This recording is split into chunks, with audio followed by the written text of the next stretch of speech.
Call to order the Ramsey County Board of Commissioners. Roll call, please. Jevin Singh, Here. McGuire, Here. McMurtry is excused, Miller, Here. Moran, Here. Zhang, Here. and Ortega. Aye. Can we stand for the Pledge of Allegiance? I pledge allegiance to the flag of the United States of America and to the republic for which it stands, one nation, under God, indivisible, with liberty and justice for all.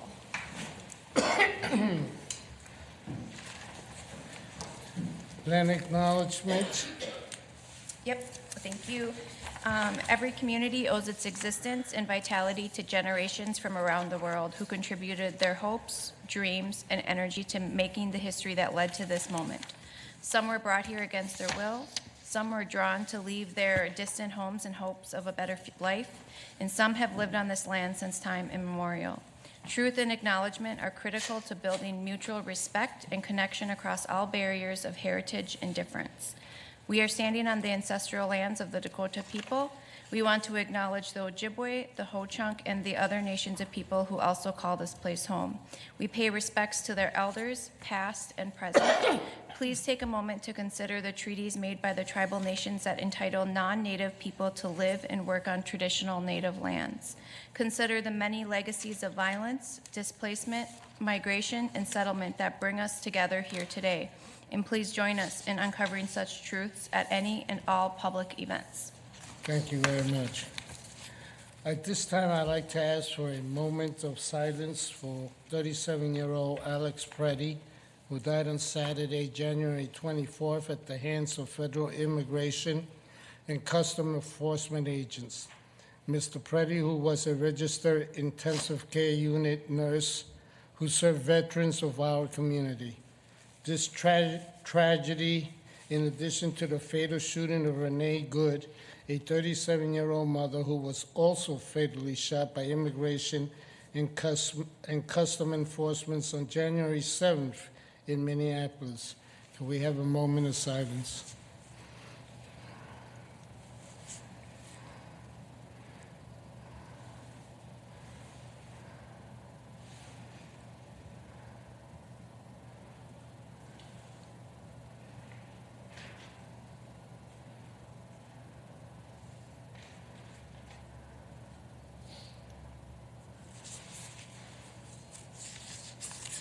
Thank you.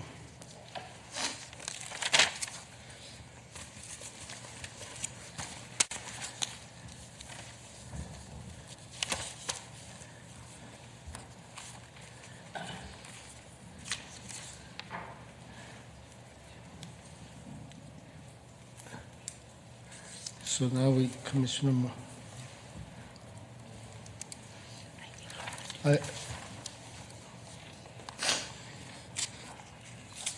before we begin, I'm over here trying to decide when I want to make a statement, and I guess I'll do it now. We're amending the agenda, so there's a little bit of, I'm trying to maneuver myself through this. The Ramsey County Board is deeply alarmed and saddened by the death of Alex Preddy, a registered nurse in Minneapolis, this past weekend, after an incident involving federal immigration enforcement agents. We extend our heartfelt condolences to Alex's loved ones, colleagues, and the community in the midst of this loss. This is on top of absorbing the shooting of Renee Good, a 37-year-old mother, who was fatally shot on January 7th, less than a month ago. Ramsey County condemns violence in our communities. The seriousness of these incidents and others demand transparency and accountability. Recognizing the critical role of partners like the Minnesota Bureau of Criminal Apprehension, we call for a full, unencumbered investigation and urge that findings be shared promptly and clearly with those immediately impacted and the public. Our communities are tired are tired and need time to heal. We must act now to stop this violence before more lives are lost. and to uphold the safety and civil liberties of all Americans. In response, I am sending a letter on behalf of my colleagues to our federal Minnesota senators, anticipating their action later this week. We strongly urge them to hold any further funding to the Department of Homeland Security. This action is necessary to ensure that federal law enforcement operations respect constitutional rights, protect human life, and are conducted with full accountability of the American people. Ramsey County has always been committed to building a community where all residents have the opportunity to thrive. That commitment has never wavered, and in this moment, it demands even greater resolve. In response to recent federal immigration enforcement actions and the separations of families, Ramsey County unequivocally reaffirms our commitment to supporting families and standing with our communities during times of fear and uncertainty. Ramsey County remains steadfast in ensuring that our residents can continue to access the critical county services they rely on safely, without disruption, and without hesitation. Our values are clear. We stand with families, we stand with community, and we stand for dignity and humanity for all. We are working proactively across departments and with trusted community partners to connect residents to essential resources, such as health and human services, housing supports, and other vital programs. Our focus is on reducing barriers and ensuring that residents know where to turn for help during this challenging time. I also want to express my sincere gratitude to our staff for their continued dedication and professionalism. Many are carrying out this work while navigating their own heightened stress and anxiety. Yet they continue to serve our community with care, compassion, and integrity. Their commitment is essential to ensuring that Ramsey County remains a place where residents feel supported, valued, and safe. You know, I just want to add that yesterday I had a phone call from a landlord who, in one of his buildings, has a restaurant and 4 tenants living above, 11 people.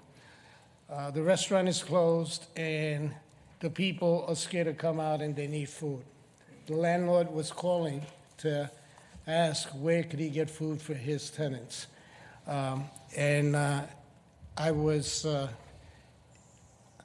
It made me feel good that everybody's coming. I mean, when you have landlords saying, how do I help my tenants? I want to bring them food. Where do I get the food? What do I do? It's heartwarming. And so I just want to say that, I think Minnesota, and I've had calls from friends and relatives around the country about how proud they are about Minnesota and what we're doing. So I just wanted to share that. Let's move now to the agenda. I would like to make a motion. Okay. I'd like to make a motion to amend the agenda of January 27, 2026 to table item number 8, which is the Metropolitan Mosquito Control District presentation. Okay. Do I have a second? Second. Thank you. Any discussion on the amendment? Roll call, please. Miller, Aye. Moran, Aye. Zhang, Aye. Jebin Singh, Aye. McGuire, Aye. McMurtry is excused, and Ortega. Aye. The amended agenda is now before us for January 27, 26 for approval. So move. Second. Seeing no further discussion, roll call, please. Miller, Aye. Moran, Aye. Zhang, Aye. Jebin Singh, Aye. McGuire, Aye. McMurtry is excused, and Ortega. Aye. Administrative agenda? Yep, thank you, Chair. Well, I'm sorry. What did I? Oh, minutes. Thank you, Jason. I'll entertain a motion on the minutes of January 20th, 2026 as presented for approval. So moved. Second. Seeing no discussion, roll call. Miller, Aye. Moran, Aye. Zhang, Aye. Jevin Singh, Aye. McGuire, Aye.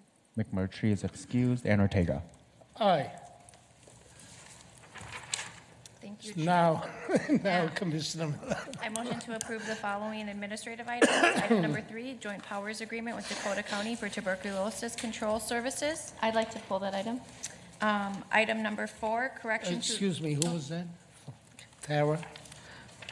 I'm sorry, go ahead. Yep. Item number 4, correction to the 2026-2027 public health fee schedule.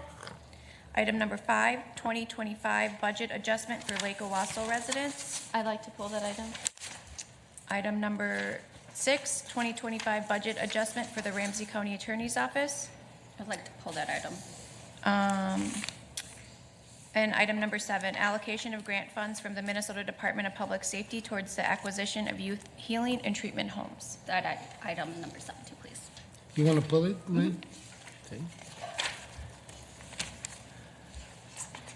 Okay. Any discussion on, were they all pulled? Number 4 was not. Okay. You see no further discussion, roll call. We need a second. We need a second. Second. Oh, thank you. Miller, Aye. Moran, Aye. Zhang, Aye. Jevin Singh, McGuire, Aye. McMurtry is excused, and Ortega. Aye. Okay, Tara, item joint powers agreement with Dakota County. I would just like to hear a little bit more about this from our Director of Public Health, just to get a little bit more understanding in the context of this time and this agreement. Good morning, Chair, County Commissioners, County Manager. You would just like a little more background on it? Well, I think basically the heart of it is just the scope and the demographics and trends around TB and give us a little history of this partnership with us providing this for Washington County. Sure. Chair, County Commissioners, Commissioner Jevin Singh. We have tuberculosis control memorandums of agreement with both Dakota County and Washington County. We've had those for approximately 16 years now. And typically, I don't have the exact stats in front of me, but typically there's latent TB and there's active TB, tuberculosis. Hennepin and Ramsey County historically have the most cases of active tuberculosis each year and the most the outbreaks of that. So what's typical across the state is our counties that are smaller or don't have as many active TB cases each year, it's typical for them to contract with another local public health agency that actually has a tuberculosis control program. So as you know, we have quite an extensive program as far as tuberculosis control. We take in any referrals for potential active cases, latent cases, those type of things. And we have the equipment to do that as far as like x-ray machines to take chest x-rays, especially if it's a suspected active tuberculosis case. And so it's not, like I said, not uncommon for our smaller counties to contract with our larger local public health agencies to be able to do this. And I will say, as you know, infectious disease doesn't just stay in county boundaries, so it's advantageous on our part to make sure that we're controlling any kind of spread of active tuberculosis. And then the question I have too is the costs that we incur in order to provide this greater regional coverage of this support. Do we feel as if the contracts that are in place are covering those costs? I know that we just went through our budget cycle, and part of our good governance was to make sure that we are making sure that all of the contracts we have with our other intergovernmental agencies are in a sustainable fiscal model. Do you feel as if what we're seeing in front of us is something we're confident covers the costs to Ramsey County? Yeah, Chair, County Commissioners, yes. So we are billing for each of those referrals or cases. We're able to bill that back to those counties, which does help our program. We would have to have our program anyways. So that is helping pay for some of our existing staff that we would have just to cover our active and latent cases here within Ramsey County. So we feel like, yes, that billing, and you can see in the contract, it's up to a certain amount, but looking historically, we can, this comes up every 2 years. These are 2-year agreements.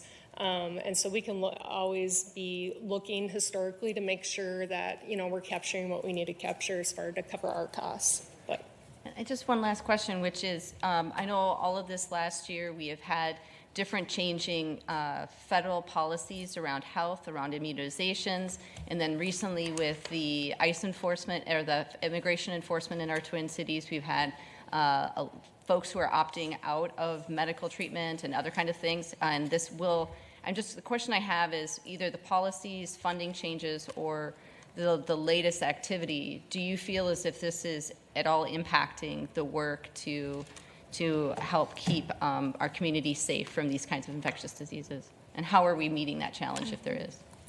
yeah, Chair, County Commissioners, great questions. We are monitoring really closely. We're hearing from some other counties that it is difficult, especially with our active cases of tuberculosis. People have to be on daily medication for up to sometimes 6 months, and it's our assurance role to make sure that we're distributing that medication and that they're actually taking that. There's some really strict rules around that. So we haven't, I did just check in with Dr. Agawa just last week on this, and we haven't seen anything yet where we're not having people come to us, but we are able to pivot our services. We are able to do some things where we're outgoing to the people or doing some kind of telemedicine on a case-by-case basis for that assurance role to make sure, especially with our active cases, that we are tracking those and that they're taking their medications. So far, we haven't seen any huge impacts, but we're ready and waiting to pivot our services if we need to. And I just want to thank staff. I know that there are a lot of different services throughout our Ramsey County system that are doing just that, to go above and beyond to make sure we're meeting people where they're at. And I just wanted to make sure people know that that's still something that they, even if they need to change the way they're accessing our services, that we are trying to meet them where we can. Thank you for the information. I have a question. Thank you.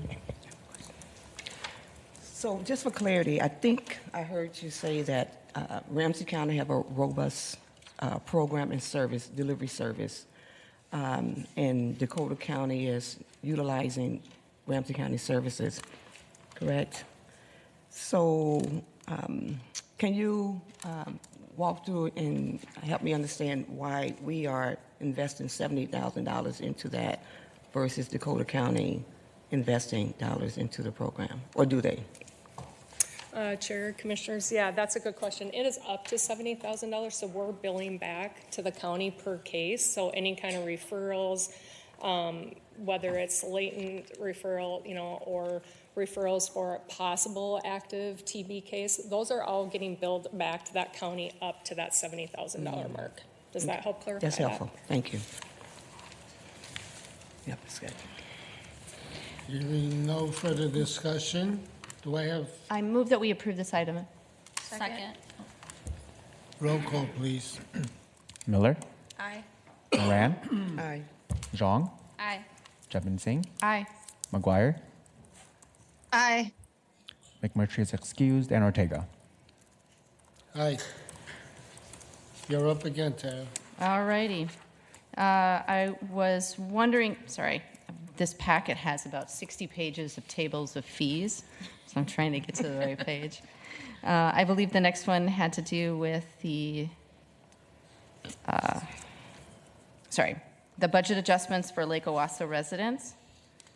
And I just wanted to ask a little bit about that, and just I think I can just ask the county manager to kind of give us a context on this. Yeah, thank you, Mr. Chair, Commissioner Jebin Singh. I'm going to invite Deputy County Manager Nadir Abdi, and if he wants to bring up Dr. Sophia Thompson, we'll see if he needs that. But we are closing out the 2025 budget, and as a result, we needed to ask the board for some assistance to close out the Lake Owasso overage, and Deputy County Manager Abdi can explain some of the context to what were the challenges with the 2025 budget with LOR. Thank you. Good morning. Thank you, County Manager Becker. Good morning, Chair Ortega, Commissioners. Before I begin with that, it's been heavy the last weekend and going through today. So I really just want to say thank you to the board and Chair Ortega for your statement earlier and what you have put out for Ramsey County. I think staff appreciates that, and I think our residents also appreciate that. So I just want to say thank you for doing that, because it's definitely needed in the times that we're living in right now. Going into the request for general funds, I want to give a little bit of background about Lake Owasso first. Lake Owasso Residence is a 24-hour intermediate care facility for individuals with development disabilities. It serves 64 adults. The facility is licensed under DHS 245D and regulated by Minnesota Department of Health. And right now, we are serving 59 out of the 64. So we do have some revenue that we're leaving on the table. And I'll take just a minute to talk about Lake Owasso. I had the privilege of taking a tour of the facility. I think it was a day before Halloween, and the compassion that I saw from staff, the need for the client that are there to get the services, and how we're providing the service just really moved me, and seeing that up close really helped me understand. Some of the financial things that are going on right now is driven by overtime. This facility is a facility that is mandated to have a certain level of staffing at all times.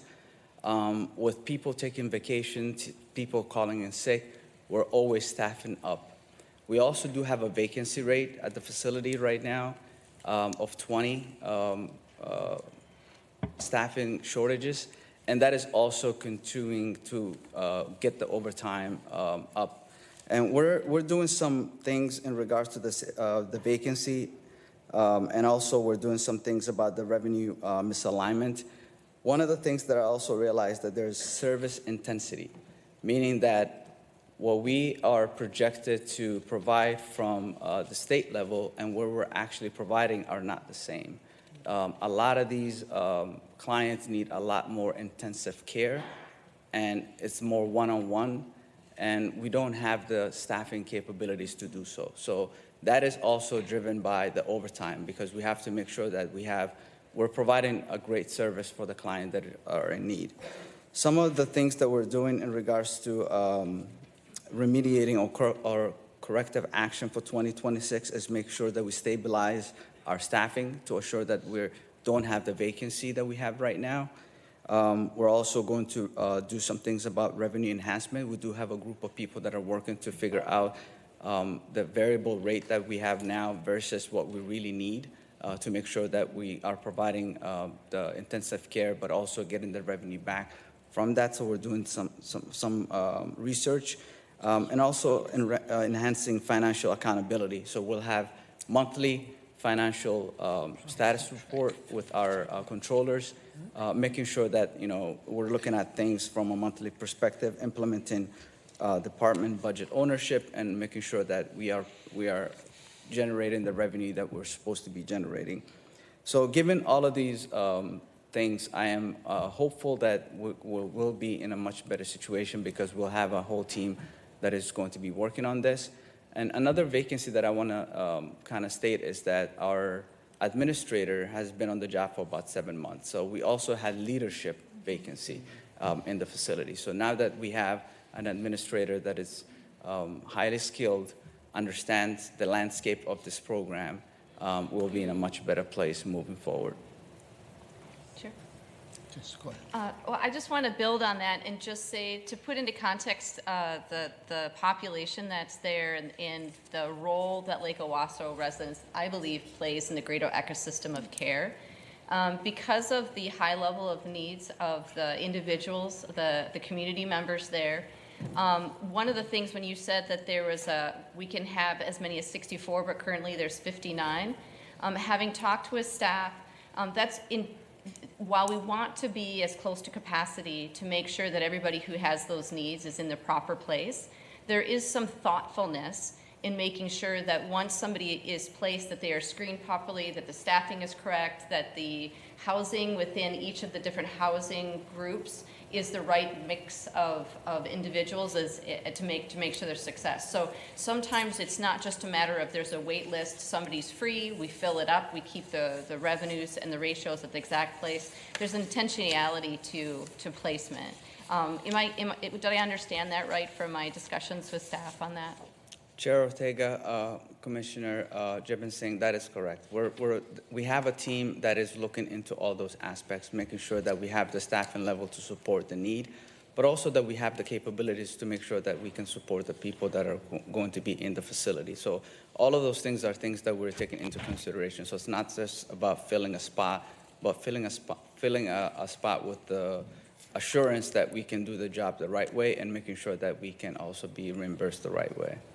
Another thing to consider, and this is just coming back from having been in Health and Human Services, is that having chatted with parents and advocates and providers, the idea that having such a facility like Lake Owasso, community like that, allows to make sure that the folks who need that extra attention and care then aren't draining resources in other group homes or other settings that then they have to ramp up their staffing within those levels. It's kind of like making sure if you have a skilled nursing facility versus an assisted living versus independent living, if you have somebody who needs 24-hour care at one of the lower levels of care, it's very expensive throughout the system. So the idea of having such a place to care properly for folks allows the other systems to be staffed where they need to be as well. So it's important for us to be able to continue to have this kind of a space.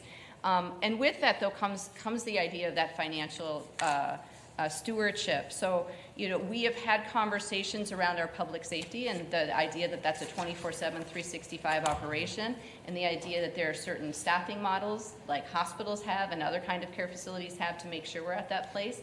And I want us to continue to have eyes on that and to make sure we are properly getting our staffing levels to where they need to be, so we're not relying on overtime. There's a fiscal note to that, but I think almost more importantly is the human cost to that, the burden on our staff, the increased cost of people not showing up in their best situation to handle difficult incidences that might happen, and then the quality of care that individuals have. So there's a lot of reasons for us to keep eyes on that, so please keep us posted on that. And then the other thing I would just say is the compensation models. I will say that we are charged often with taking on all sorts of services, but then the compensation is that percentage of actual cost. So if there's anything that we can be doing to advocate to make sure that reimbursement rates for the care that's being given can be more adequately matching the actual cost of care, please make sure that we are doing our due diligence on that side as well. Chair Ortega, Commissioner Jibin Singh, we're definitely looking into that and making sure that we do those things properly. And we understand that at times the way the state wants us to provide a service and the way we actually provide a service as a county is going to look differently, because when a staff member is actually providing the service, they're always going to go above and beyond and making sure that they provide that one-on-one service that's needed. And that's what we're looking into, like what are those services that we're providing that's more intense and more one-on-one, so that we can make sure that we're properly addressing the revenue. I have Commissioner Miller, then Marshall. Thank you, DCM. I have, I guess, a couple questions. Maybe you can help answer this, Commissioner or County Manager Becker. Historically, Lake Owasso has been over budget, correct? And we're in this situation every year. And if we have a 20 staff vacancy right now, what is our efforts to retain staff? Is it retaining? Is it recruitment? Like how, I mean, because this fits into a bigger picture besides just we have 5 openings. I mean, that's not going to solve a $2 million deficit. And I just want to make sure that we're on a path so we're fixing this and we're not back here in a year with the same, I don't want to say excuses, but the same excuse that it's staffing and, it's hard. Like Commissioner Jibin Singh said, the quality of care and our staff is the big issue. Yeah, thank you, Commissioner Miller. LOR is definitely on our list of budget pressures that we are spending time on in this next year. We've had a deficit of about $2 million over the last 3 years in LOR, so it is definitely on our radar of things to look at. But there's a lot of things that make that up. It's not only staffing, there's also some operational things that we have to continue to work on, as well as some of that advocacy that Commissioner Jevin Singh mentioned as well. So it is on our short list of things that we're going to be working on in terms of ensuring that we can properly understand the fiscal needs of the facility and the work there. I will say that I believe, and I think Dr. Thompson, you can correct me if I'm wrong, but I do believe that the staffing has stabilized a bit. Is that true? Yeah, a bit. Yeah. And certainly having that leadership in place is very significant. And so we've already seen some improvements overall in terms of just overall operations to have more stable administrator there as well. So I would be happy to, work with DCM Abdi and our our finance team, as well as Dr. Thompson, to bring something back to the board, maybe mid-year, as to what we're kind of, working on, if that makes sense, as a follow-up. I understand that is a significant ask to, of you all to close that budget, but it's a little bit beyond our control in terms of, as similar to when we've talked about our sheriff's office, when it comes to overtime, we've paid those wages, and we needed to provide the service. Thank you. I'd appreciate that. Mike John? Thank you, Mr. Chair. I had just similar questions around the staffing. What types of position exactly are needed to fill and what are the staffing ratio requirements? I am going to have Director Thompson come and help me out with that. But one thing I wanted to express that the 20 vacancy has now gone down to 12. So we're trajecting in the right direction in regards to that. And with our new administrator, we're also changing some of the culture, understanding what the need is. But in regards to the position titles and what they're doing exactly, I'm going to have Dr. Thompson talk about that. Good morning, Chair, Commissioners, County Manager. Thank you for having us here for this discussion and considering what we have on the table this morning. Lake Owasso, as with many of our programs, we operate pretty lean. In addition to our administrator, there are what I see as like a number twos, if you will, our program directors. Those program directors have been vacant. We've had to repost 3 times. We recently filled the permanent program director. On one side, we have an interim. On the operations side, there's 2 sides of the house that we fill.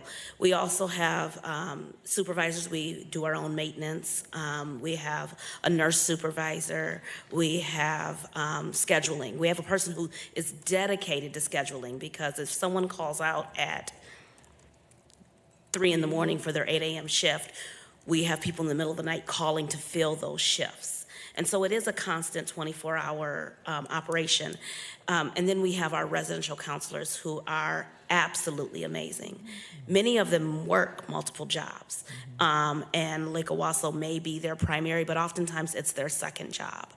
And so we have a mix. We've been adding some supports and really digging in with our fiscal team. We had some change over there. Really, the turnover has been our biggest challenge over time, and we are committed to stabilizing that, but also committed to deepening the bench so that information doesn't lie with one individual. And what we found, or what I've found since supporting this area, has been that when knowledge sits in one area and doesn't go down, it takes you that additional time. So we have some opportunities to grow, and we are doing that. Does that answer? Yes. What is the staffing ratio? It varies. Unfortunately, I can't give the exact ratio. We have 8 houses up to 64 individuals. At any given time, we might have to have 3 staff in a house. At any given time, we might have to have 5 staff in a house. It varies based on the individual's need at the time and what they are behaviorally exhibiting. We have to pivot often. And so I could give you a number, but it could be different tomorrow. Okay. Okay. Yeah, that's really helpful to understand about what's going on, and about, understanding that this is a 24-hour type operation. For the residential counselors, is that where we have seen the most turnover? Yes, and. Okay. Yes, because that is the majority of our very qualified, amazing staff at Lake Owasso are residential counselors. We have about 5 or 6 supervisors, I forgot that, supervisors that we've also seen the turn. Some are moving, some are, moving out of state. For various reasons, we've seen shifts in our supervisory. And so the exploration, since Leslie has been on board, who's our administrator, we've been really digging into, do we have the right staffing model and what can we shift? You will know that we did not come and ask for anything additional this last cycle. We are committed to working with what we have and making some shifts and leveraging some other opportunities. I'll just say we have Jackie Smith, who has been supporting social services at the mental health center. We were able to leverage her for about a year to help out in this area because of her specialty. So we have been very creative in how we're not just meeting the needs, but how we are diagnosing and understanding them before we come and ask for more. Okay. Thank you.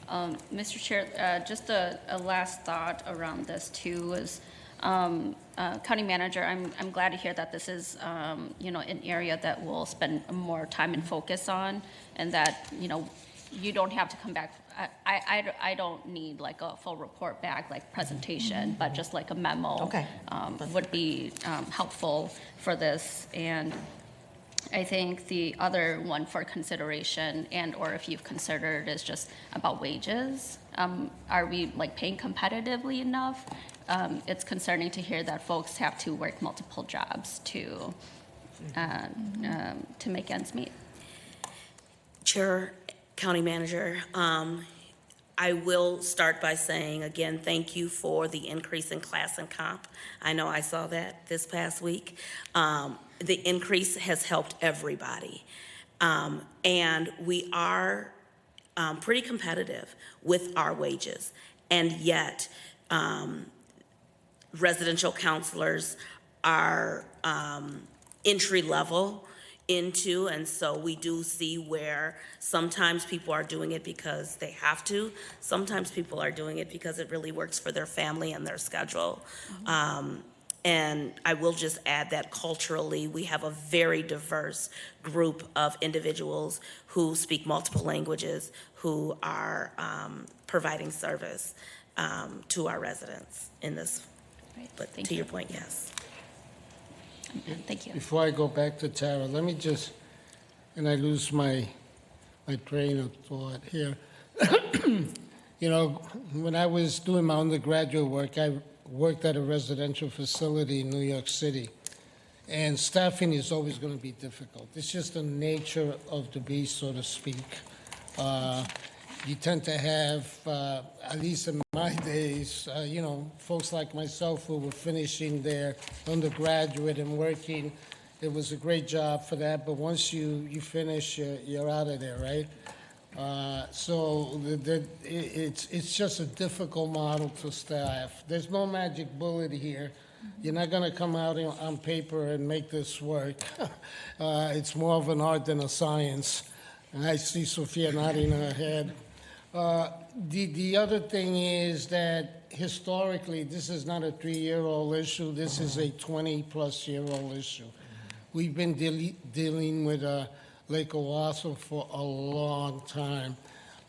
It was supposed to be cut when I came on the board. I was the vote that swung it to keep it open because I come from that background. But I don't know what else to say, but it's just, you could be but so efficient with this model, and you're going to have to just pay the price. But it is an ongoing, it puts a lot of budget pressures on us. I don't know if you're ever going to get that number down significantly. And I'm just saying this so as you deal with the budgets the next budgets, that's just the reality of the service we're providing. The one place, and we've been trying to do this, is, the state has the compensation that we get from the state. That's really the only exit door here. Excuse me. And so, we're just going to have to keep advocating, but we've been doing that for a long time. And we've had some minor victories, but it never covers right? Inflation just goes out of whack, anything you do. So I'm just sharing those points, Tara. Yeah, and I'm so glad, because I also come from that health and human services background, and I completely understand that also, the work of this kind of work is probably the most fulfilling, but also it's physically exhausting. There's a lifespan to how long somebody can stay engaged in this kind of work, and so we always have to prepare to make sure that we're creating safe staffing levels, we're always recruiting, we're always training, and making sure that while our staff are there, that they have the support they need to do to the best of their ability. And I just wanted to say that, we, in a number of different care models, with a number of different populations of our most vulnerable residents, have tried to pull away from institutional models. And if you've ever been to Lake Owasso residence, it is a community, it is home, it is integrated within the neighborhood there. It is where you would want a family member to be cared for. And I don't mean it's fancy in the kind of extravagant way. I mean, what it is a safe place that is home to folks that is their home. And that happens not only because of the staff, but also because of the family caregivers, because of the guardian caregivers, and a tremendous amount of volunteers who have had family members who are cared for there now or have in the past. And so it is a model that the community embraces, and it's one that I think we're committed to, and I'm committed to advocating for. And so that starts with making sure we do everything we can do internally to make it as viable and sustainable as possible, and then use that to also share that message with any of our partners to make sure that they're doing their part to support this model as well. I move, yeah. Thank you, Chair Ortega, Commissioners. I think you all said it really well. This is an industry-wide issue. So Lake Owasso is not just the Ramsey County issue. Like, this is what's happening across the country. These are positions that are difficult, but the passion behind it. People do this job because they're passionate about the work that they're doing, and it is exhausting at times. So I know that we have to work on certain things, especially in the legislative side, but we want to make sure from reimbursement and per diem, like, that's the focus, because we're providing very intensive services, and we want to make sure that we get the revenue for it. So that's the research that we're doing, and we're going to do more work in that space as well. So we appreciate the confidence, and we appreciate the support that we're getting from the board here. Thank you. Thank you. I move this item forward. Second. Hearing no further discussion, roll call. Miller, Aye. Moran, Zhang, Aye. Jebin Singh, Aye. McGuire, Aye. McMurtry is excused, and Ortega. Aye. Maishan? Thank you, Mr. Chair. I'd like to move item number 6, the 2025 budget adjustment for the Ramsey County Attorney's Office. Yeah, thank you, Commissioner Zhang. I'm going to invite Attorney John Choi up for more details, but I'm going to give a little context here. So throughout 2025, the Safety and Justice Deputy County Manager and their team, Finance, and the County Attorney's Office met regularly to review and discuss their budget and their projections. The county was anticipating a deficit from the Attorney's Office, the majority of 2025, which were driven by personnel costs going over budget and increased outside counsel costs. The amount of the deficit grew as we neared the end of 2025 and now necessitates a request for general fund balance to close out the year. The county attorney's here today to request $750,000 for 2025 year end. This is a one-time ask, and it is anticipated that the 2026 budget has sufficient funding and no additional ask will be needed. So I'm going to invite John to speak to you and answer any questions you might have. Great, thank you. Thank you, Mr. Chair, members of the board, and County Manager. Thank you for those introductory remarks. Unfortunately, we're here today to ask for a closeout of an additional $750,000, but that's actually the total amount of deficit. The net is about $1.2 million. And if you go back to the prior year, in the previous board action, a year ago, this board also allocated $1 million to cover the deficit last year as well. And I think a lot of that structurally is about some of the wage pressures that we have. Some of that was addressed during mid-cycle, but also moving forward, I feel very much better about in 26 and 27. I really believe that a lot of because before the last 2-year budget cycle, County Attorney's Office always had a budget surplus.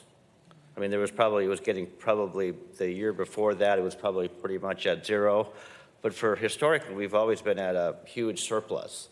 And I think a lot of it has to do with just making sure that where we start with the budget at the beginning of the year in those budget conversations, for us, it was probably very tension-filled and stressful dealing with, this goes before our current county manager.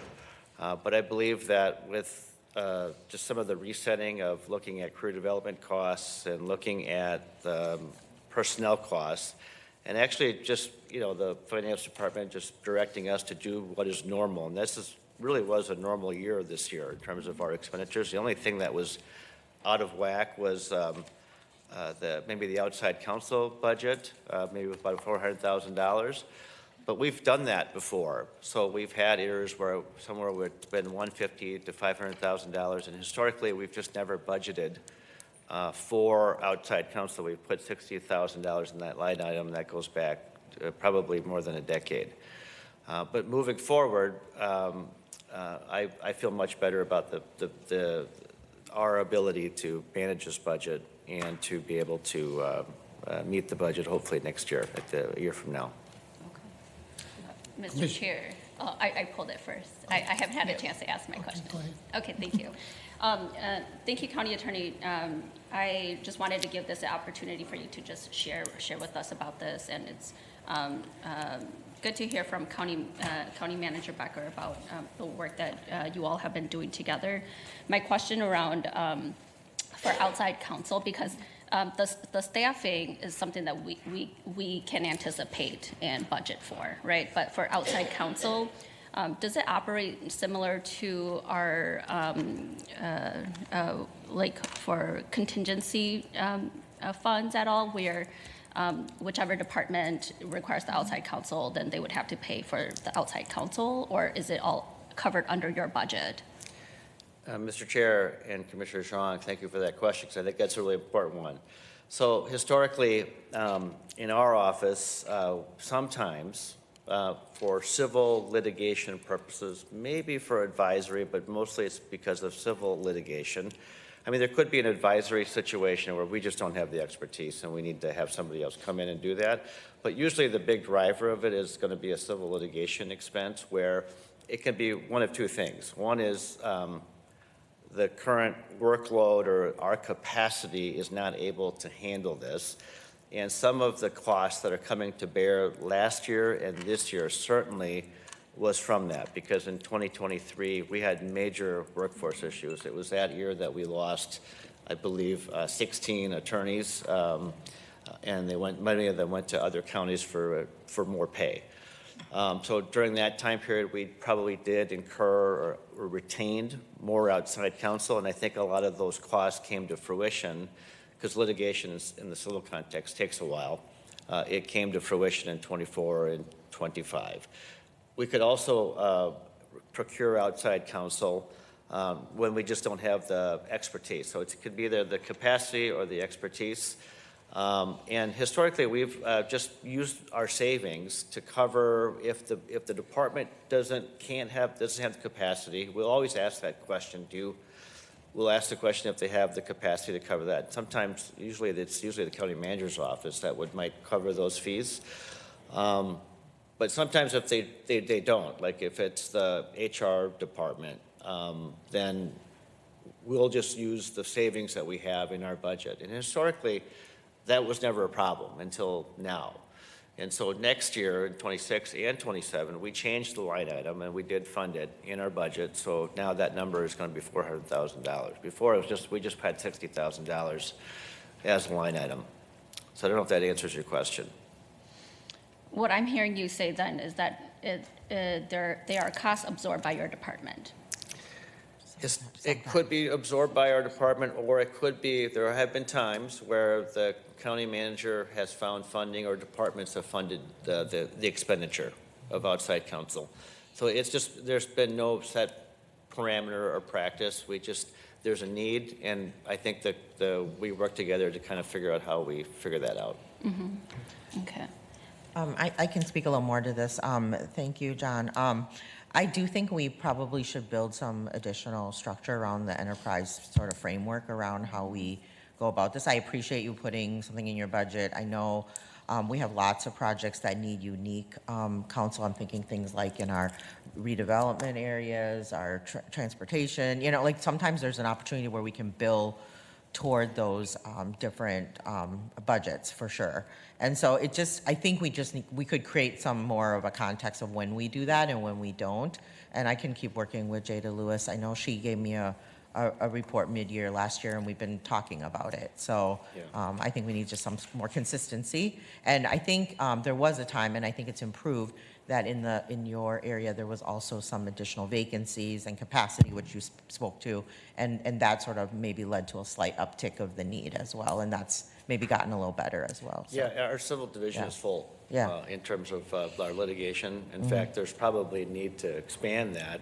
And just so all of you are aware too, it's not the cost for civil litigation is growing, as all of you know. I think we've had over the course of, I've just noticed it. I mean, every year you're going to get an annual litigation update that the civil division will give to you, and it will chronicle, all of the pending litigation and the payouts, et cetera. But over time, I know that number has been growing.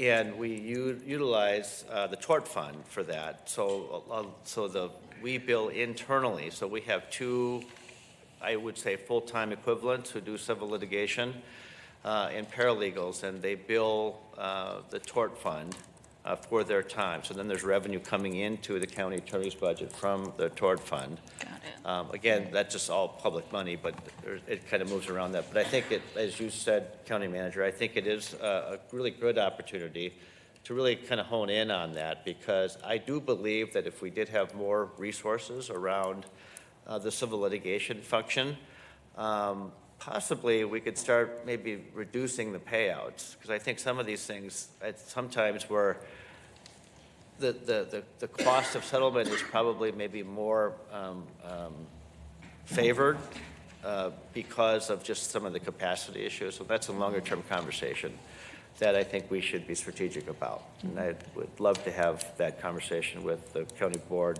and the manager. Great.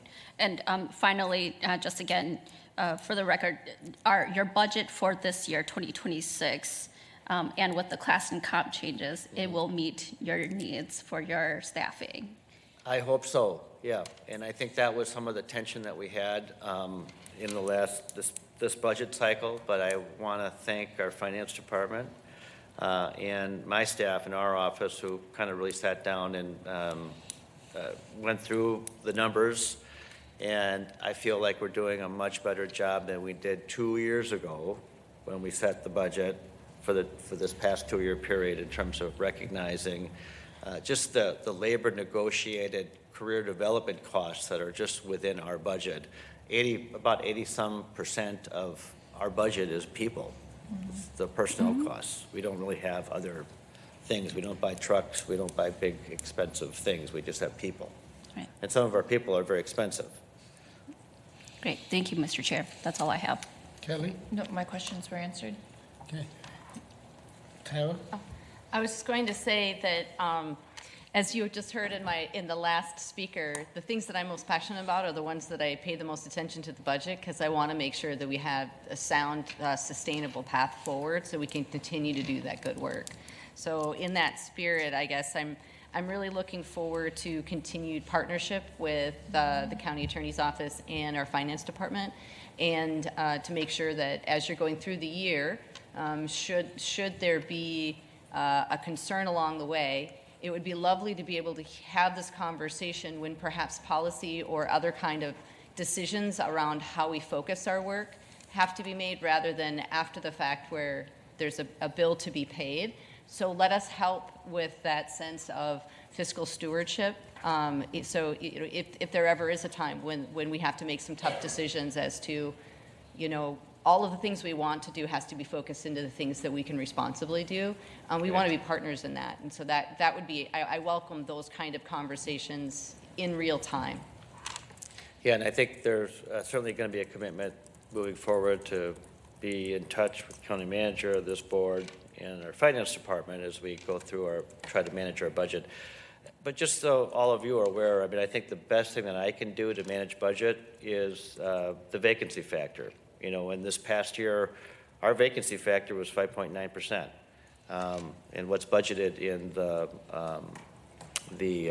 26 and 27 is a 4% vacancy factor.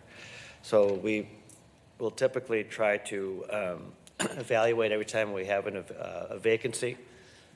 Obviously, there's some times that we have to have urgency, we have to move quickly, we don't have time to think about whether or not we need to replace that position, or and then thinking about when we repost that position, if we could post it at a lesser amount in terms of salary and the cost to the budget.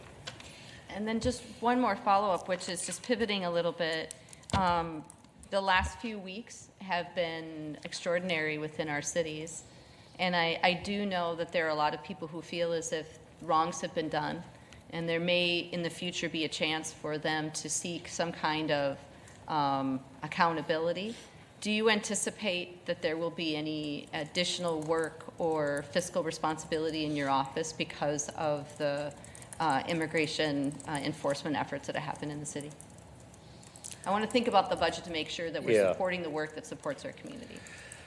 I think it's too early to say right now in terms of those budget impacts. I know that we're taking immediate action, and thank you to the county manager. I believe that she might have loaned us a position, but we're working on procuring a temporary person, and there'll be an outside counsel expenditure to defend the county's interests. But in terms of moving forward of other things, I don't know. It's hard to say.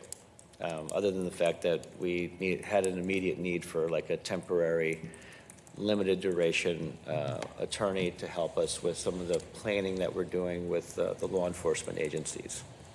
Thank you.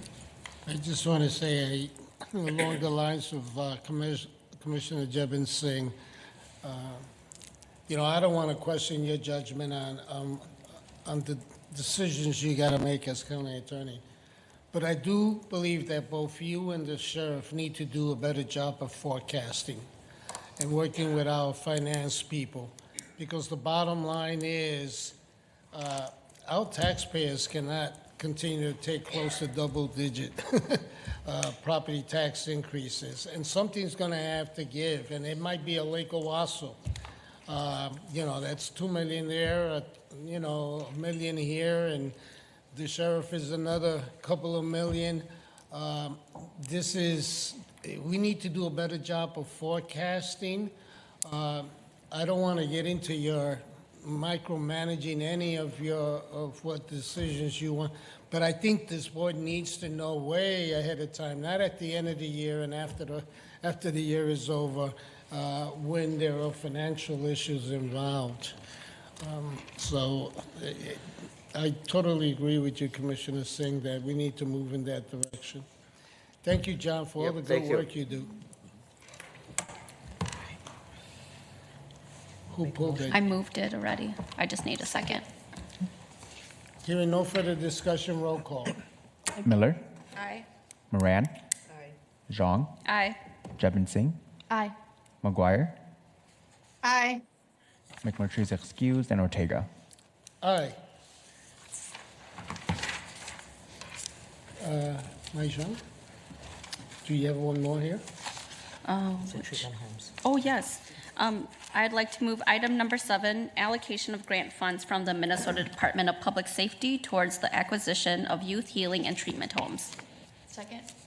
Great. Thank you, Mr. Chair. This item was laid over from last week, and I saw that we were able to include in the language about a first right of refusal. What that means is that anytime if there's going to be a sale of this property, that Ramsey County will have the first option to acquire it or not. And considering the conversation that we have and also our desire to make sure that this can be a long-term infrastructure within our communities was really important. So I'm appreciative that we were able to add that into the language with into the contract with our partners, and just really appreciate both community partners for working alongside us hand in hand, as well as our attorneys. Thank you. Thank you, Commissioner Mr. Chair. Moran? I just want to say I feel good about this. I really do like the idea that they would need to come back to Ramsey County to ask first if they decide to sell. So it's a good move. Any further? And then just last question, when I was reading the language, I just wanted to clarify also for the record that this is even after 10 years, right? So anytime there's going to be a sale, even after 10 years, Ramsey County will have first right of refusal. That's Well, correct. it could only take effect after 10 years because they wouldn't own it before that. Yeah. Yeah. Mhm. Okay, great, thank you. Do you want me to add anything? Thank you, Chair and Commissioner. If you have anything to add, Just that it would be, the way that the deal will be structured will be that it will be after the 10 years, and that timeframe is to be determined after the 10 years, within the legal parameters. Okay.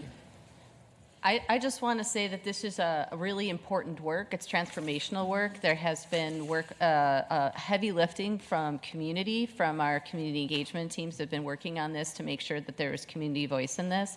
A tremendous heavy lift with staff in the midst of doing many, many, many other things. Thank you to the patience of the provider and the organization that we're working with to stick with us as we get this over the finish line. And I want to thank our colleagues too for pushing to make sure that we do it right.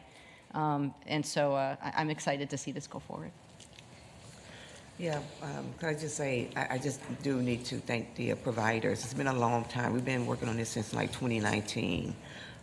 Not Ramsey County, but the whole process, the length of the whole process. So to get providers who are in this and want to invest in and want to do this work is really critically important.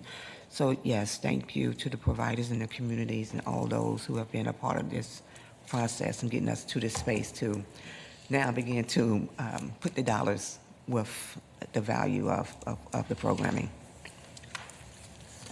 hearing no further discussion, roll call, please. Miller, Aye. Moran, Aye. Zhang, Aye. Jevon Singh, Aye. McGuire, Aye. McMurtry is excused, and Ortega. Aye. County Connections? Yeah, thanks, Mr. Chair. First of all, I just wanted to start with some congratulations.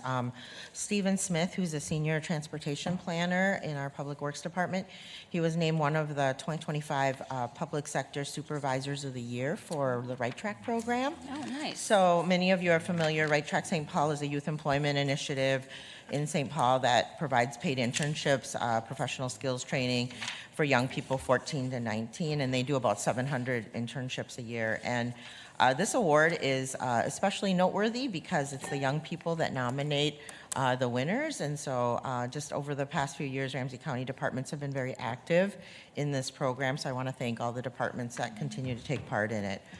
I wanted to give an update on our work around the Operation Metro Surge and the federal immigration enforcement as well. Thank you, Chair, for acknowledging the tragic loss of life resulting from the incidents of this weekend and the past few weeks. As a team, we've been actively monitoring the activities throughout the weekend. I especially want to thank several of our staff who worked tirelessly on Saturday, including Deputy County Manager Reyes, our Communications and Public Relations Director, Rose Lindsay, and their team. Rose actually went up to the Emergency Operations Center in Blaine during the time to represent us. Our Emergency Communications Center, Emergency Management and Homeland Security, and just everyone who was helping us to be actively engaged over the weekend. It was a long weekend, I will say, for some of us. I've also committed to all of you to provide ongoing operational updates in my updates here at the board, and so I'm going to do that right now. Before I do that, though, I wanted to just once again ground us in sort of some of the foundational work we've been doing around the federal response. I think so much has happened in the last, I would say, 14 months or so, or 15 months, that maybe it's easy to forget kind of what is what in the timelines. And so very early in 2025, the county began to receive quite a bit of impacts around federal actions, as you may remember, those executive orders and other things. As part of that response, we actually, quickly stood up a federal response action team to ensure we were coordinating strategies, having unified organizational responses. It started with understanding our federal grant exposure, understanding where we had possible areas of risk. That team was originally led by our Chief Compliance and Ethics Officer, and then over the course of 2025, that work evolved as conditions changed.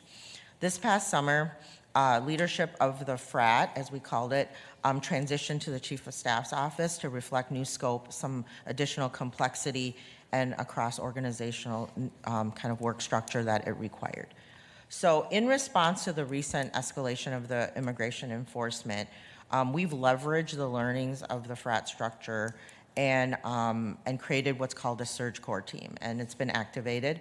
This team operates just a step below a formal incident command structure, and it's designed to ensure timely organizational alignment, effective decision-making, and appropriate resourcing as needs arise as a result of this incident.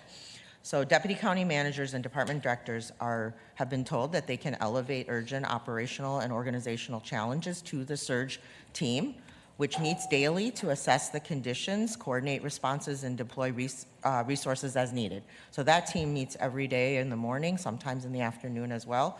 We've told that they have a shared email that those directors and DCMs can report into. I've also been pulling operational reports, and we'd respond to those as well. We pull expertise from throughout the county, depending on the projects that come up out of that. We sometimes delegate to deputy county managers as executive sponsors to execute against deliverables and things that are needed for the day. We work closely with internal operations, including and updating and consulting with property management, human resources, communications and public relations, government relations, the county attorney's office, and the Ramsey County Sheriff's Office. So I felt it was good to just express to the organization kind of what that response looks like right now. And if you have concerns about your work or ideas of things that would help us be able to better deliver services, your path to moving that is talking to your supervisors and managers and moving that through up to your directors, if that makes sense. And so urgent requests have a place where they get acted on immediately, and operational things that maybe are less urgent coming out of those weekly reports are very helpful, and we tally those and work on those as well. So as an organization and within the broader community, there continues to be a significant level of anxiety and fear. This ongoing stress is taking a toll, obviously, on our employees and their families, and certainly the residents. As Commissioner Ortega said, we really do need to offer a sincere gratitude to staff to be able to show up in a full way when you personally feel a lot of things at this moment. I want to thank them for being attentive, especially our department directors, to the needs of their teams and making thoughtful and necessary adjustments where possible. We are currently still trying to provide more support around following protocols and training regarding interactions with federal enforcement agents. Our Chief Human Resources Officer and her team continue to work on supporting employees. She's been talking actively to our EAP program and advocating for the resources that we need and expanding those as we help employees navigate this challenge. And I'll be honest, whether ICE leaves today or tomorrow, these challenges are going to be with us for a little while, and they don't go away just because the immediate enforcement reduces or even dissipates in some way. I think there's some scarring that has happened in our community, both around trust of public agencies and also just mental stress and trauma that is very real. As I've shared previously, many county services remain viable via phone throughout virtual platforms. Several departments have actually adapted their service delivery models, and I really want to thank them for doing that. This is not a comprehensive list, but I did want to call out, in our Public Works Department, for example, they're transitioning some of their community engagements to virtual to ensure people can participate, and that's very similar to what MnDOT is doing as well. So we're taking some modeling, working in partnership with our state agencies who are also working through the response. The Service Center continues to operate our call center Monday through Friday, 8 to 4:30. Obviously, it is also staffed by navigators who speak a variety of languages, Hmong, Spanish, Somali, and Karen. Hopefully, that will reduce some language barriers for access to services. In addition, we do have virtual options for kind of an electronic navigator referral system as well. And yesterday, I know a couple of you around the table were with me when we were with our St. Paul School District and our City of St. Paul colleagues and elected officials, and we heard how many families in the St. Paul School District have shifted to virtual learning. It is a significant number. It is in the range of 7,000 students have pivoted to online learning. And so immediately we started working right after that meeting to support these families in partnership with the district, because we recognize that those families are the ones that might need county supports as well. So we are embedding some of our resources around some of the work that they're doing in connection with those particular families. And so that's a very short summary of all the work that obviously 27 departments and 4,000 employees are working on every day. There's no way I can do it justice, but I just want to thank everyone. It is a very difficult time to live in multiple realities where some people you might see every day aren't really feeling things change in their life, and you might know people that have had their lives completely turned upside down. I think you even see it in the news when you read the newspaper and there's these really graphic photos, and then all of a sudden there's an article right next to it or an ad about very normal things like, very joyous things like, here's the medallion clue, go out and, participate in the Winter Carnival. And nothing against those activities, but it is this dual reality that we as human beings and as staff have to live in, where you work in a crisis and you're kind of at the crossroads of all of that at the same time. So I just want to thank especially our directors and our deputy county managers. They are doing a lot to support the organization, and thank you to the board for your support of me and indirectly the organization as well. So thank you. Thank you. Okay, let's begin. Outside board and committee reports. Rena, you want to begin? Okay. I too just want to acknowledge how hard it is to live in dual worlds, where you have to continue to show up, be normal, whatever that is, and perform your work, realizing that there's an active source going against all the values that you hold around dignity and respect and the value of life and humanity. It is tough to have to be able to do that. And so, as the county manager stated, I'm just so proud of those of us who can do that and continue to do that. But in the midst of that, we also have to listen to our bodies, really protect our mental health, and take care of yourself, too, in these trying times. I know sometimes you just have to remove yourself from the news and all that's happening, because Alex was really tough to see the execution of that. And it just, you can just feel it within your soul, and you feel a really big heaviness of being able to witness something like that. And it's tough. And so we all have a role to play, and part of that role, too, is to continue to fight for a more just society, a fair and humane society. And that's a role that we all can play to get us to where we need to be. So with that, okay, a quick check-in of the last week.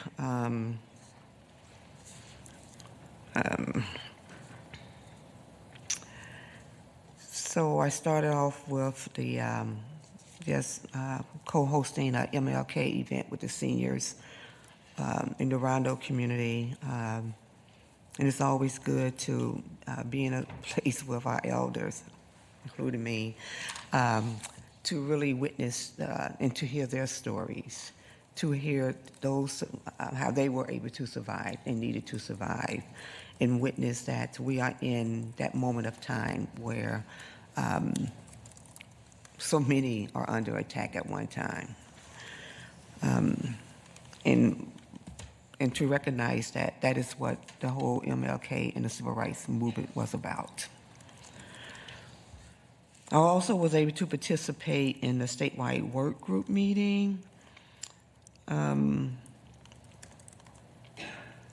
which is about, coordinated priorities, share updates, and confirm next step across the ongoing work that we're doing. I attended the annual breakfast with the mayors that was presented by the St. Paul Area Chamber and the Minneapolis Regional Chamber of Commerce, to hear from my new mayor, her, and also to hear from Mayor Fry. It was a packed room, a sold-out audience, and just being a part of hearing a vision from our mayor here in St. Paul is great. I am really encouraged of who we are and whom we're going to be here in the city of St. Paul. Also participated in handing home Ramsey County Governing Board, the first governing board meeting of the year, as we are meeting to align on shared priorities around homelessness response, focusing on coordination, system improvement, and the resources needed to move people from crisis to stable housing.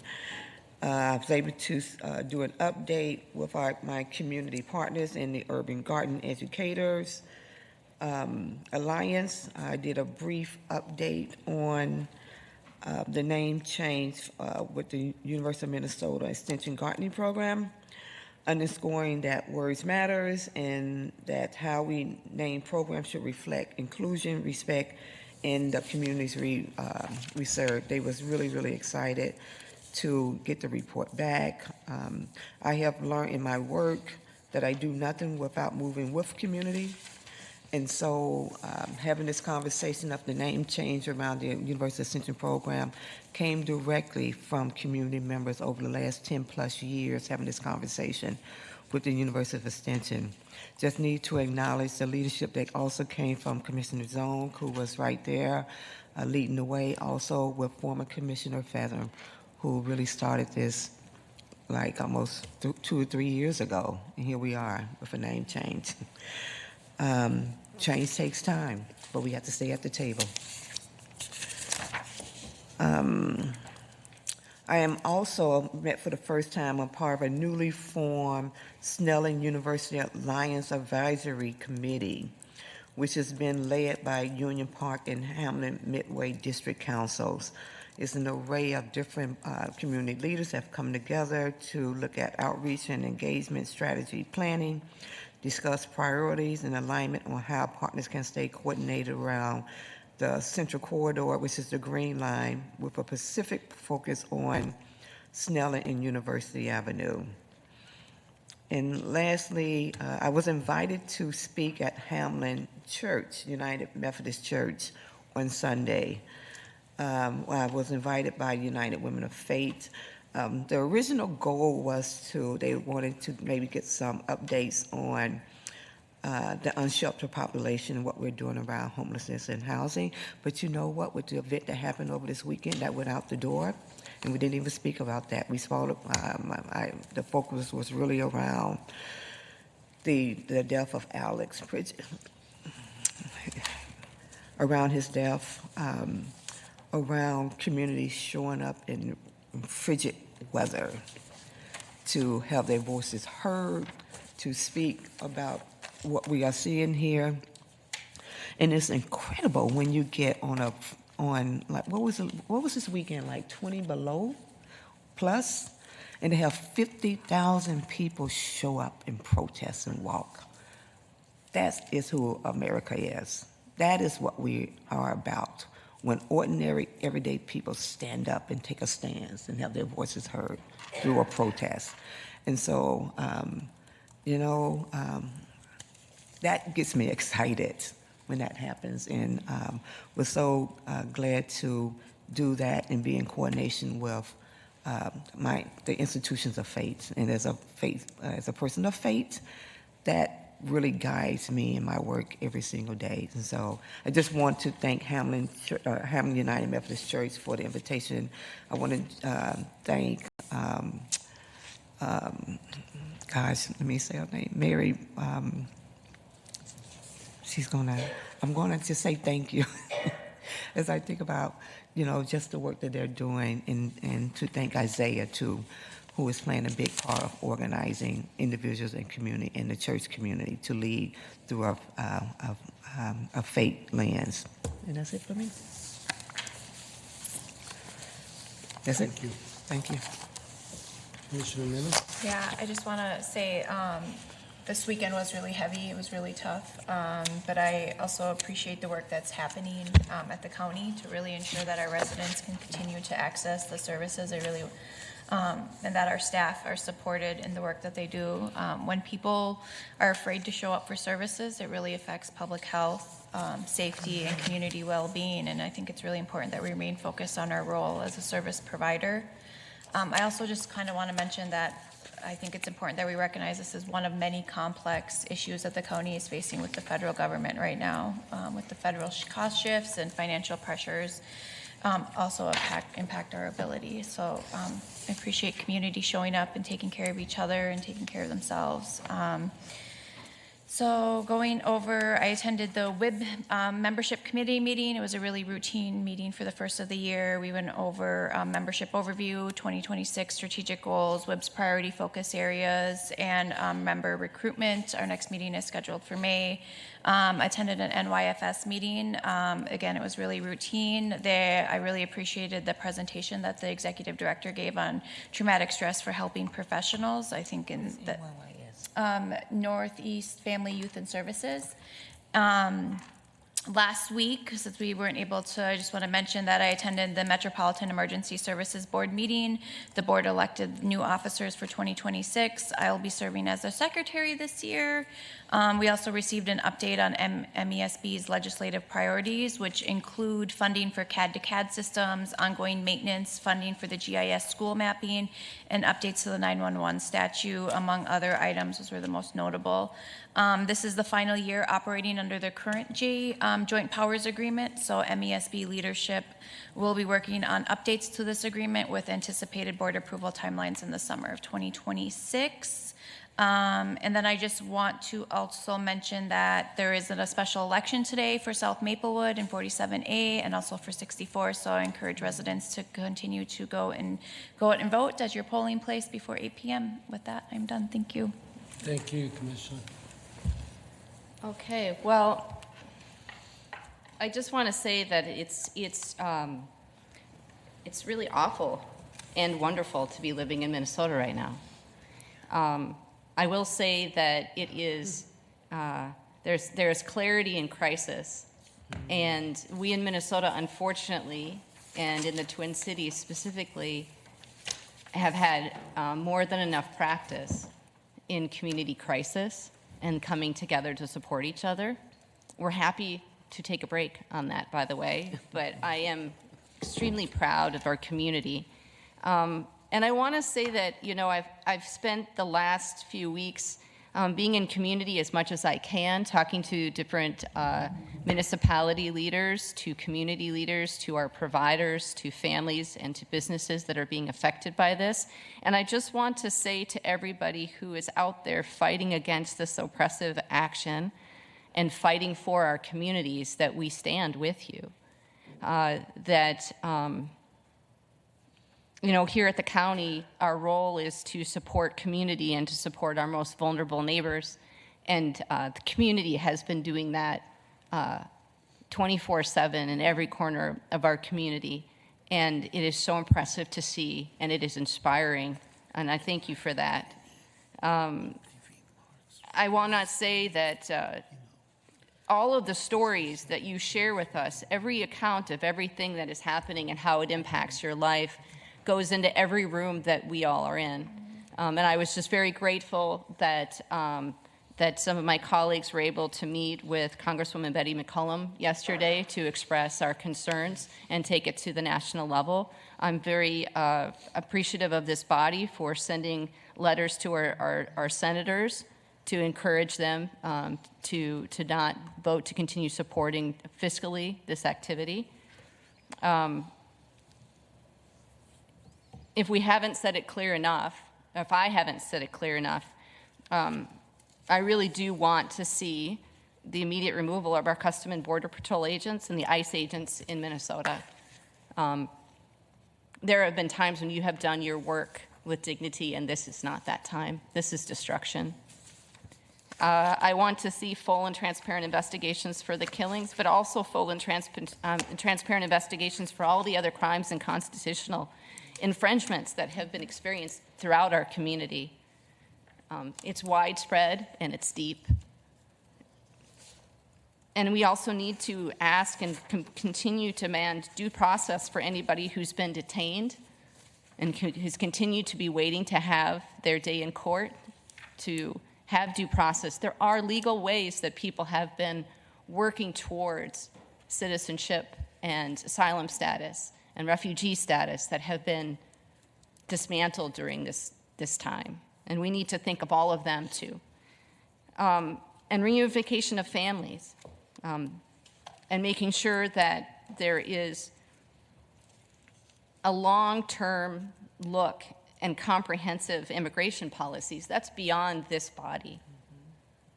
But there is work to be done that has been waiting to be done and has been kicked down the curb for so long. This is not Minnesota's fault that there are not clear and concise and consistent ways for people to come and fulfill the American dream. This is a bigger systemic issue. And I hope that when this current surge is over, that we don't do what has happened in the past and to say, well, that is done and now we move on. Healing can't happen unless wrongs are acknowledged and that we have a chance to actually have those wrongs documented and followed up on. Our work here is going to be going on for a really long time to address the trauma of our residents, to rebuild trust in public safety, the healing of our community beyond the folks who have had direct interaction with federal enforcement include fiscal impacts to individuals who had to settle in place and not be able to work, to landlords who weren't getting rent paid, to businesses that had to close, to our schools and our students who have lost educational opportunities, the disruption in caregiving services, I could go on and on. So what I say is I thank everybody in community who has been fighting against this and fighting for community, and I really welcome that this tremendous outpouring and coordinated effort in support of our community and to protect our most vulnerable neighbors. I hope that everybody who is activated continues that activation, because we as a county and as a state and throughout our country as our county manager started this conversation, have been fighting against really devastating and harmful policies and funding shifts. And we will continue to have to advocate for our communities. And so I just ask that you all continue to stay activated in community to advocate for your community's health and well-being, and that doesn't stop with this.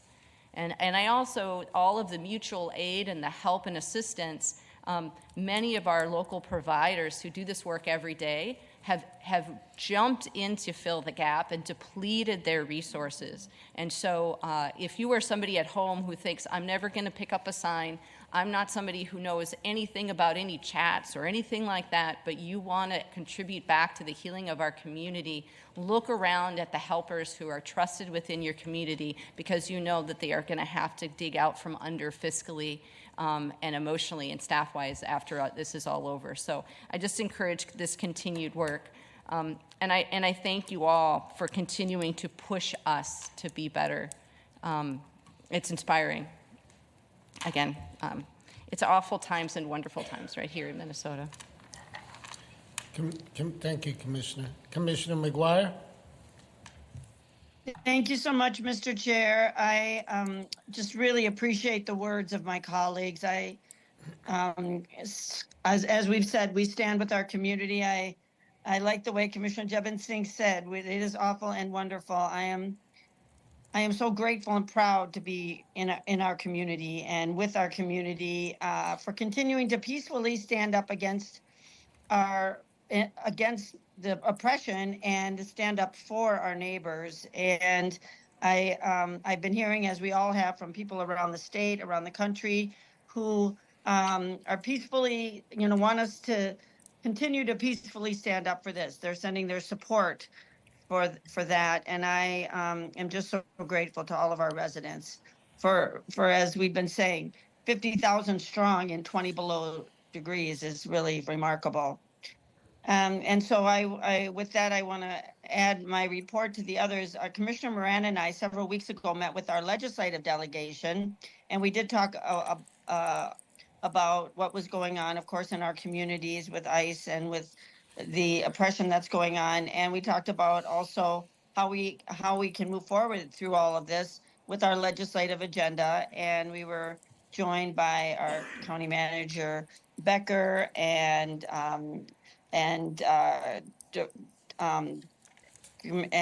Chief of Staff Maria Sarabia, and Deputy County Manager Gloria Reyes.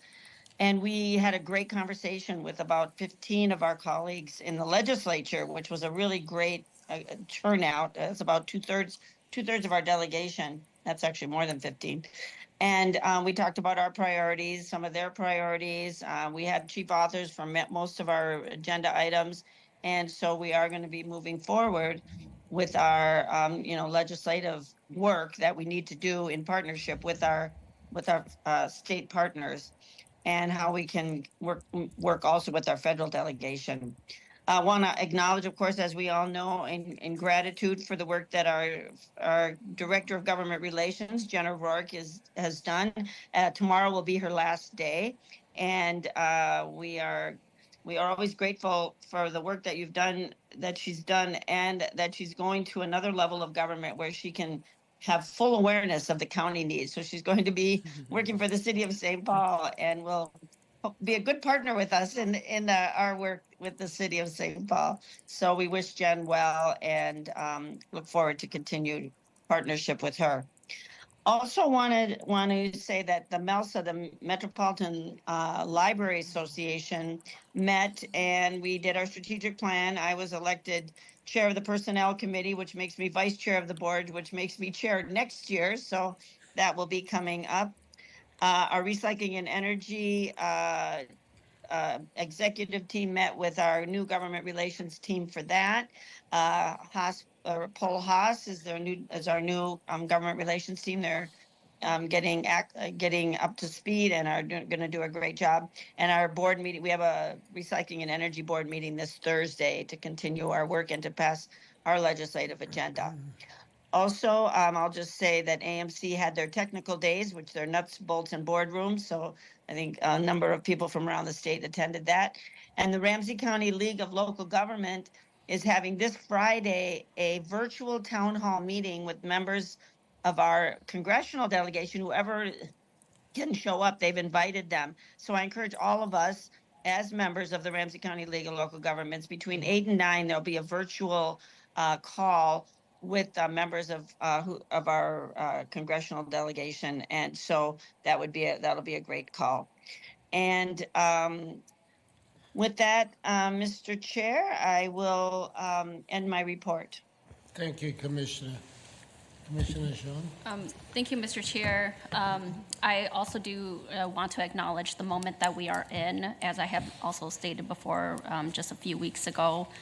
I do not want to add, naming the horror and terror that we are in. I want to highlight and uplift the incredible work and network in our community here. We are resilient. We are here because our ancestors fought for us to be here today, fighting injustices, fighting for freedom, fighting so that we can have dignity and live here with liberty and justice for all, like our pledge that we have for this country. So I just want to remind us that we are our ancestors' wildest dreams.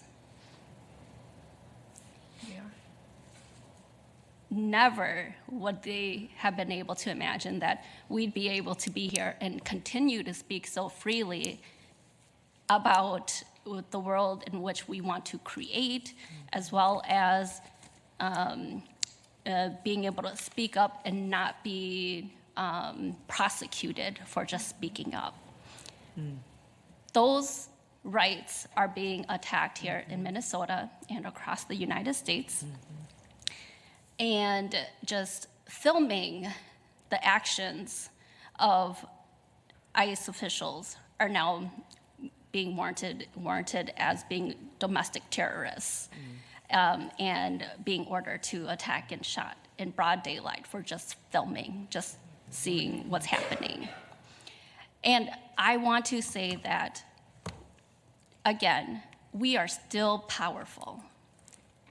We are citizens in the United States where we have constitutional rights. We are powerful by being connected to our neighbors, by speaking up, by taking many actions, and all big and small. And although it may seem like we are not getting justice, we are actively documenting, adding it to the record about what is happening here. And we will get justice. And to what Commissioner Jevin Singh's point is that we need to be documenting this. We need to be using all of our powers, all of our rights as we have it right now to continue to fight for our American dream here and for all of our constitutional rights. So I'm just so proud to be a Minnesotan. I'm so proud to be in community where folks are standing up for one another. Just a few days ago, I heard like cars honking outside of my house. And I saw clearly that there were ICE vehicles outside and they were at my neighbor's house. I was scared. I didn't know whether or not to go out and document. However, I saw that there were other neighbors outside already too. And so I went outside with them to see what was happening. And eventually they left, but I was able to talk to my neighbors and say, like, introduce ourselves, but also like just say, we're like, I'm just a few houses over here, I'm over there. And that is the power of our community right now, is coming together, not backing down, and we are doing this courageously with nothing but our phones to defend us. So I just want to reiterate that there's so much power.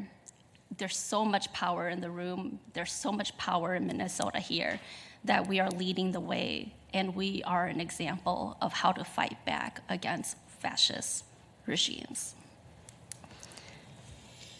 Mr. Chair, I want to close out by just sharing that we can continue to try to operate as normal, but we are not living in normal times. And I'm very proud of our county manager for standing up our responses here, and to let our county residents know that we stand with our residents, and we will continue to fight for them. And we are fighting the fight of ensuring that all residents belong here, and that they are included here, and that I want them to know that Ramsey County stands with them, and that we are doing everything in our power to protect them. So thank you, County Manager. Thanks to our team, to our staff who are standing up every day despite the horror that we are living through.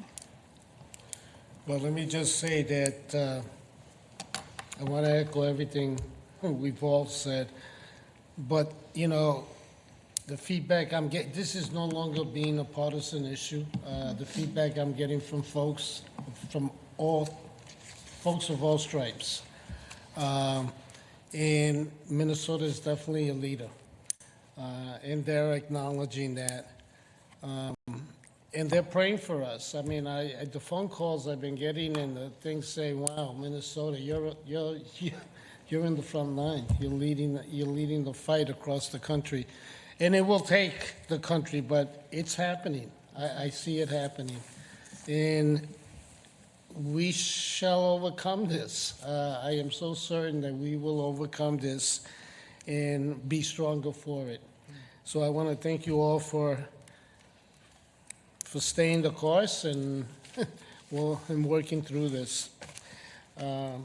One piece of business that I have, and we're a little behind schedule, so I like to move it quickly. So the county manager and I met with the S&P bonding folks and had a very good, another meeting with Standard & Poor's. The previous meeting was with Moody's.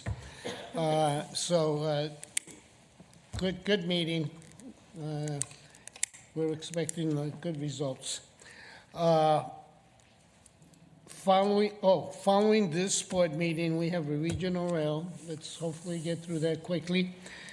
And then we have a workshop on restrictive covenant update chaired by Commissioner Zhang. And then after that, we'll have a closed meeting, closed to the public, a meeting with the Ramsey County Attorney's Office and outside counsel. We are adjourned. I need five. We got